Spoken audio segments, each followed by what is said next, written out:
Hi there, continuing on looking at peers. So in addition to having friends, children are also a large part of a large social world of peers, right? So there's this thing called social status that becomes pretty important for our children during this time. And so research has described 4 different areas of what we call social status in middle childhood. And so they came up with these 4 statuses, one being popular, one being rejected, another neglected, and the 4th controversial. And so the outcomes with these tend to be the popular is what we'd say is the social status of being the most liked by most people. Being rejected is being disliked by other kiddos. Neglected is you're kind of not liked or disliked, you're kind of just neglected. And then controversial is you're liked by some, disliked by others. And sometimes we see more aggressiveness in the controversial kiddos. But the strongest influence on popularity is actually their social skills. Can they socially, emotionally regulate themselves? What is their aggression level like? What is their social skills like?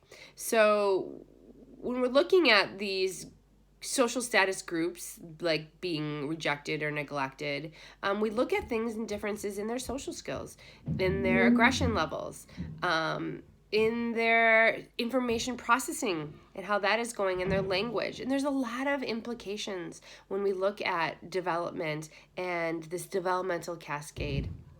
So if one is in a neglected or controversial group or rejected or popular, any of these, we can see implications. And you can see that if I'm socially having rejection, how that's going to developmentally cascade into my emotional development, my cognitive and physical development as well. And so there's this cascade that these are all interconnected concepts. So it's very important that social status is paid attention to and talked about with kiddos during this time. We're looking at electronic use last here as our last topic here.